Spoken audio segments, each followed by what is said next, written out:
Semangat pagi Sumatera, bangkitkan jiwa bawa ceria. Denting piano, irama bahagia. Mari bersama mulai cerita.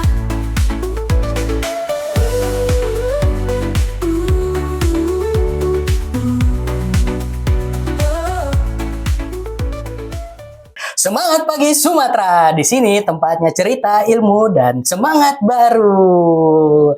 Hadir lagi nih dengan Mas Aris dan saya Meiza Yes. Rasar di podcast pada hari ini. Mas, kita kan sebelumnya berbicara atau memberikan nih teman-teman ilmu tentang filosofi teras atau teori Stoik. tentang stoik. Nah, dan berhubung kemarin juga kan kita membahas tentang tentara namanya James Stockdale. Nah, James Stockdale itu kan, aku penasaran kenapa dia tertangkap nih jadi tawanan Vietnam. Ditembak pesawatnya. Ditembak pesawatnya, Ya, jatuh, terus ditawan atau ditahan oleh tentara Vietnam.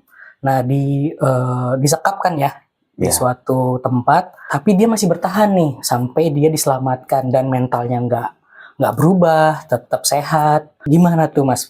Kalau secara James Stockdale ini kan berhasil nih, pernah nggak Mas Aris dalam tahap yang benar-benar terpuruk di bawah, mungkin dari dunia sales, dunia pekerjaan, di bawah, dan Mas Aris tuh mencoba bangkit lagi, gimana caranya tuh Mas? Nah, aku pengen tahu nih dari sisi dari Mas Aris sendiri. Oke, jadi kayak James Stockdale tapi ini kondisi saya ya. Ya. Oke.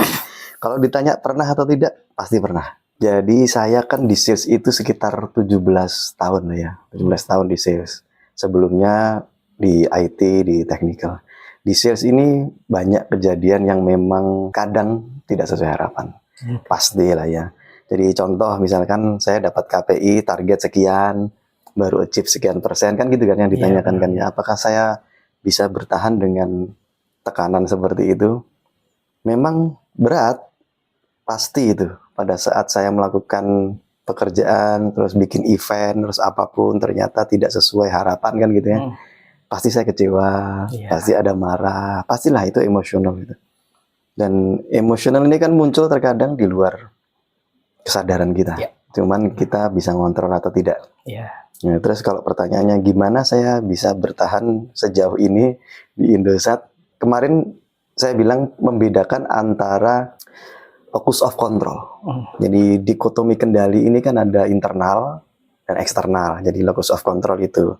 Nah, internal sendiri itu ada yang preferred, ada yang unpreferred, Mas. Jadi namanya indifferent. Jadi preferred indifferent dan unpreferred indifferent. Jadi preferred indifferent itu kalau ada bagus. Misal saya punya kemampuan bicara, komunikasi efektif, presentasi dan yang lainnya. Nah, itu sesuatu yang bisa kita kontrol, tapi saya bisa mempengaruhi orang dengan hipnosis. Misal, artinya pengaruh orang kan ini di luar kendali kita. Tapi saya bisa mempengaruhinya. Berharap bahwa saya bisa mempengaruhi orang itu ngikutin saya kan gitu kan. Nah, harapan ini itu bagus ada karena saya pakai hipnosis. Jadi hipnosis ini buat saya adalah preferred indifferent. Bagus kalau ada, meskipun itu nggak bisa saya kontrol. Jadi pengaruh orang ini ke saya, bisa ngikutin saya, bisa mengiyakan saya, itu kan tergantung dia. Tapi lebih baik kalau ada. Jadi itu adalah preferred indifferent. Ini preferred indifferent ini adalah sesuatu yang nggak bisa kita kontrol. Locus of controlnya eksternal. Nah, kalau yang unpreferred tadi kan kalau nggak ada lebih bagus. Gitu. Misal saya gagap terus menjadi orang itu tidak percaya saya, kok orangnya aja gagap masa presentasi nanti gimana kan gitu kan. Orangnya aja begitu misal nih saya. Nah, gagap itu buat saya itu mempengaruhi orang itu menjadi unpreferred indifferent. Karena kalau nggak ada lebih bagus gitu. Nah, saya bedakan itu. Yang eksternal itu udah kita bahas. Ada preferred, ada unpreferred, dan sama sekali tidak bisa kita kontrol. Hanya saja kita berharap itu ada, saja kita berharap, oh ini nggak ada lebih baik. Gitu. Nah, yang paling penting buat saya justru yang internal. Ya, yang dikotomi kendalinya itu yang internal. Contoh, kalau saya kan diajarin dalam agama kita, agama Islam itu kan Iya. selalu ikhtiar, tawakal, tafakur, gitu ya, muhasabah. Apapun yang saya lakukan selalu dengan ikhtiar. Ikhtiar juga dibagi 3. Jadi ada ijtihad. Saya ikhtiar itu dengan pikiran. Jadi misalkan saya kalau mau bikin event, saya harus punya work breakdown structure, siapa melakukan apa, kapan, di mana, bagaimana, itu semua udah ada. Nah itu kan pikiran tuh, Iya. strategi. Benar. Yang kedua jihad. Jihad itu saya melakukan sesuatu dengan tenaga. Jadi benar-benar saya manage people, manage touch-nya ya, leading people gitu. Iya. Nah, terus yang ketiga itu mujahadah. Saya kerja benar-benar ya pikiran udah, tenaga udah, jiwa. Nah, terkadang kan kita kerja ya kerja aja, bikin strategi aja, eksekusi aja, tapi kita nggak menjiwai. Iya. Nah, mujahadah ini benar-benar kita menjiwai. Jadi ikhtiar udah lengkap harus itu. Iya. Kan kita sering tuh nggak dengar ada orang, Mas aku tuh udah melakukan ini itu tapi gagal gitu ya. Dia kayak nggak menjiwai. Ya sudah sih, sudah nggak apa-apa lah. KPI nggak apa-apa. Karena dia nggak menjiwai. Nggak menjiwai. Makanya wajar kalau gagal. Iya. Karena ikhtiar harus 3 ini. Kalau nggak 3 ini ya mewajarkan lah kalau gagal, berarti ada yang salah gitu. Nah yang kedua kan tawakal. Kalau udah ikhtiar sebaik mungkin ya tawakal. Tawakal ini kan pasrah bukan menyerah. Kalau pasrah itu saya udah melakukan sesuatu, ikhtiar, ya Allah, aku pasrahkan hasilnya. Iya. Kalau menyerah itu kayak orang gini, ya udah kita nggak usah ngapa-ngapain kan Allah udah jamin rezeki kita. Nah, itu menyerah tuh. Nah, itu menyerah. Tapi kan kita nggak boleh gitu. Iya. Kan kalau dalam Al-Fatihah kan iya kena butuh, iya kena stain. Kita beribadah baru kita minta pertolongan. Bukan minta pertolongan terus, tapi nggak ibadah. Iya. Nah, maksud ibadah ini kan adalah tadi ikhtiar. Terus baru tawakal, pasrah tapi bukan menyerah. Baru tafakur. Tafakur ini muhasabah. Kita melakukan pikir diri. Yang saya lakukan kemarin, kok saya bikin event harusnya targetnya 300 kok baru kejual 100 ya. Apa yang salah ya? Gitu. Saya kemarin bikin event harusnya jual 1000 kok ini jual 500 cuman ya gitu. Separuhnya ya. Iya. Apa yang diri betul, muhasabah introspeksi diri. Terus kita nge-trace nih strateginya ada yang kurang kah? Eksekusinya ada yang kurang kah? Gitu. Nah, dari tafakur inilah kita bisa memperbaiki diri. Tadi ikhtiar tadi yang kita lakukan sudah benar atau belum? Dari istihad, strategi, jihad, eksekusi, dan termasuk mujahadah. Benar melakukannya dengan benar-benar menjiwai. Kalau ada yang salah, ya kita perbaiki. Iya. Termasuk tawakalnya. Jangan-jangan tawakalnya ini bukan pasrah tapi menyerah. Udah capek lah, ya udah eventnya nanti seadanya aja. Itu menyerah. Iya. Kita nggak boleh gitu juga. Gitu. Nah, yang membedakan kita dengan yang lainnya, saya mau bilang saya, karena saya melakukan itu semua. Meskipun saya jatuh, saya gagal, saya nggak ngerasa bahwa itu adalah pemberhentian saya. Ya. Jadi kalau saya gagal, Mas bilang tadi, Mas pernah nggak mengalami ya, kegagalan sampai jatuh? Ya, sering. Tapi itu tidak menghentikan saya. Iya, benar-benar. Karena kesalahan yang saya lakukan bukan berarti kegagalan yang menghentikan langkah saya. Gitu. Bahkan tadi KPI nggak achieve, terkadang nggak dapat insentif sales, itu juga tidak menghentikan langkah saya. Malah saya harus berpikir, apa yang belum saya lakukan di sini? Apa yang harus saya lakukan di sini? Gitu. Kalau kita udah melakukan itu semua, saya yakin kok yang tadinya saya ngerasa kecewa, kan dengan tawakal tadi, ya sudah sih, kekecewaan kan memang karena mungkin saya capek. Ya. Tapi hasil tetap bukan ranah saya. Ya. Bukan kapasitas saya. Kapasitas saya cuma ikhtiar. Tawakal, saya pasrahkan hasilnya. Ingat hasilnya loh ya, bukan prosesnya. Bukan prosesnya. Prosesnya ikhtiar kita. Iya, benar-benar. Itu menyerah kalau menyerahkan proses namanya. Gitu, Mas. Dan satu lagi yang terakhir, mental, mindset. Kan kemarin Mas bilang tentang mindset dan kebahagiaan. Kan? Iya, benar. Nah, mindset ini sekali lagi sangat penting. Dan saya memang berkali-kali ngomong bahwa mindset sangat penting. Karena memang itu yang membuat kita tetap bertahan. Oke. Gitu. Jadi pada saat saya jatuh, saya harus punya mindset bahwa ini tidak bertahan selamanya kok. Ini tidak cuman saya kok, yang lain juga kadang jatuh. Iya. Dan gagal ini juga bukan semua pekerjaan saya kok. Event saya yang satu kemarin berhasil. Gitu. Di filosofi teras, balik lagi ke filosofi teras, itu memang ada 3 hal ini tentang mindset. Jadi it's not personal. Kalau gagal itu bukan cuman kamu, banyak orang lain gagal. Yeah. Jadi jangan terpuruk sampai jatuh, sampai sedemikian rupa. Orang lain juga pernah melakukan kesalahan dan mengalami kegagalan. Jangan sampai depresi ya. Yes. Kan zaman anak-anak sekarang tuh kalau udah gagal kayaknya depresi. Kayaknya aja. hidupnya Iya, iya. berakhir. Kegagalan itu bukan cuma punya kita. Orang juga pernah melakukan kesalahan dan mengalami kegagalan. Not personal. Yeah. Yang kedua, ini tidak ke semuanya kegagalan itu. Yeah. Jadi yang event ini gagal, iya. Tapi event kemarin saya berhasil.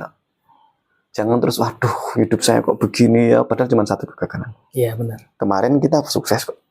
Fokus. Jadi jangan fokus ke sesuatu yang negatif. Fokus ke sesuatu yang positif. Iya. Gitu. Jadi not personal. Terus not pervasif. Enggak ke semua kerjaan kita gagal. Dan not permanen. Kegagalan ini nggak permanen. Sekarang kamu gagal, besok enggak. Oh, iya. Makanya ikhtiar lagi. Gitu. Ikhtiar tuh penting teman-teman ya. Nah, balik lagi ke yang fokus. Iya. Kalau fokus itu memang beda lagi pembahasannya kan ya. Iya, fokus. Terkadang kita sulit fokus gitu. Dan fokus itu sebetulnya sama kayak otot kita, Mas. Kayak kita nge-gym gitu. Fokus juga sebetulnya dilatih. Saya baca buku seminggu 2, itu seminggu pernah 3. Itu kalau nggak fokus ya berantakan. Iya, pasti. Dan itu dilatih.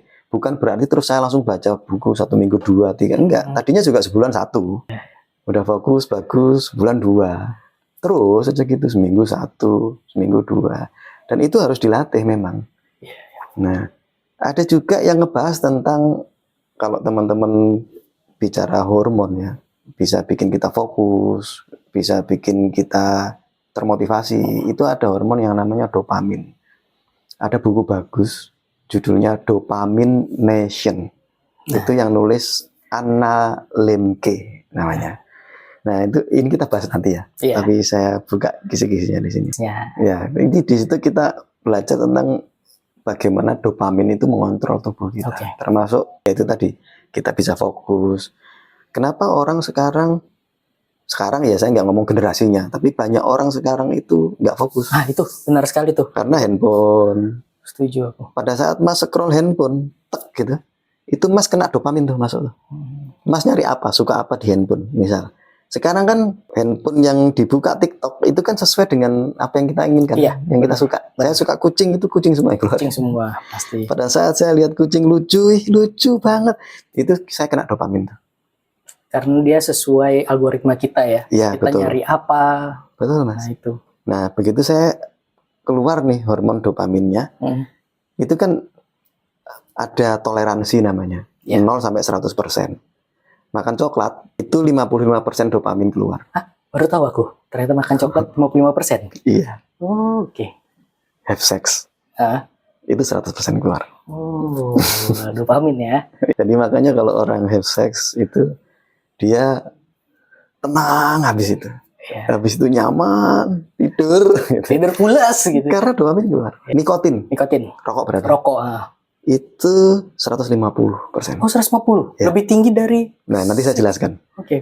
Nah, terus drugs, narkoba, Wah. itu 225%. Aduh. Ya. 100. Terus ada lagi Mas yang paling susah. Itu obat untuk orang yang ADHD. ADHD. Iya. Apa itu ADHD? Attention Deficit Hyperactivity Disorder. Kalau orang nyebut sekarang autis. Obat autis itu kan yang hyperactivity itu ngebuat orang itu tenang. Anak itu nggak lari-lari Iya, kemana-mana. benar. Tapi dia itu ngasih dopamin sampai 1000%. Waduh, Nah, itu dia. 1000% nggak bahaya itu. 1000%. Justru itu bahaya. Makanya konsumsi obat itu bahaya. Saya jelaskan kenapa bisa bahaya. Contoh, kita pakai drug narkoba. Toleransi kan 0 sampai 100% nih. Ya kan? Nah, pada saat minum drug tadi, itu kan 225% keluar Iya. dopamin. Iya. Jadi 100 ke 225% ini, itu kan over nih. Over, ya pasti. Nah, pada saat over, tubuh kita itu punya homeostasis namanya. Homeostasis itu sistem di mana tubuh kita itu selalu mengembalikan ke normalnya. Pernah waktu kecil main ini yang satu teman satu orang gitu. Oh, apa? Kita di sini Jungkit. ya, Jungkit. ya jungkit yang gini. Dopamin kita di homeostasisnya itu ya kayak gini. Oh, stabil. Stabil. Ini dopamin, ini rasa sakit. Jadi pleasure and pain itu seimbang. Seimbang. Pada saat dopamin 225%, bayangkan badan kita itu nanti meningkatkan rasa sakit sehingga ini harus normal. Butuh ini, dia butuh sesuatu untuk menyeimbangkan. Makanya orang yang drug itu kan dia kesakitan, Mas. Oh iya, Ya. benar. Orang yang ngerokok itu 150% tuh. 50%-nya itu diganti dengan kesakitan. Iya. Kesakitan tuh nggak harus yang sakit banget nggak ya. Pahit, Pahit. ya kan? Habis makan nih kalau nggak ngerokok kayak nggak gimana? enak ya. Pahit. Iya. Itu adalah sebetulnya rasa sakit yang dimunculkan oleh otak. Oh. Karena homeostasis tadi dia harus menetralkan, menyeimbangkan dopamin. Gitu. Nah, hati-hati. Dopamin ini membuat kita fokus, membuat kita bahagia, membuat kita tenang. Tadi yang saya bilang, kita bisa tidur nyaman itu karena dopamin. Iya, benar. Di luar serotonin itu ya, yang lainnya ya. Tapi dopamin ini harus saya maintain. Saya maintainnya gimana? Melakukan sesuatu yang kita senengin dan membuat kita bahagia. Iya. Salah satunya kalau saya dengan membaca. Oke. Membaca itu bikin saya bahagia, Mas. Jadi dopamin saya itu keluar dengan membaca itu. Tapi tidak akan defisit karena nggak akan mungkin 100% kan, ya, beda. Nggak akan lebih 100%. Jadi keluar dopamin, saya fokus lagi, keluar dopamin, saya fokus lagi.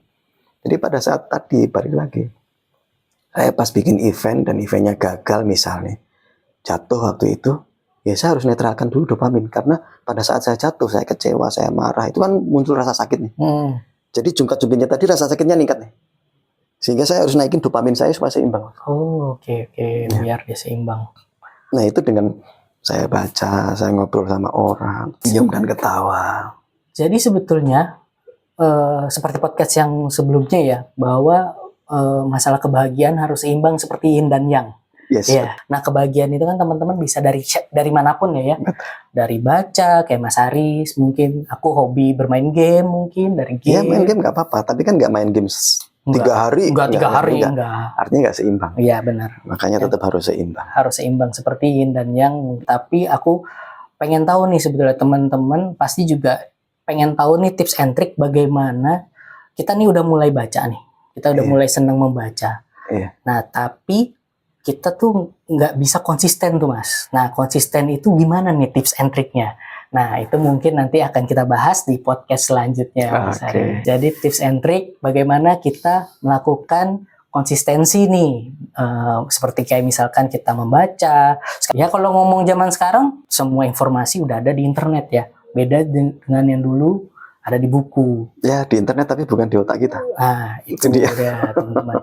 Nah, bagaimana nih konsistensi? Seperti kita beraktivitas kayak lari pagi, kita sekali aja lari pagi, besoknya udah capek. Nah, aku pengen tahu nih tips and triknya dari Mas Aris. Kita nextnya ya teman-teman. Jangan lupa subscribe di Semangat Pagi Sumatera dan jangan lupa nyalakan loncengnya. Biar update selalu setiap minggu ya Mas. Kita akan update podcast. Terima kasih. Assalamualaikum warahmatullahi wabarakatuh.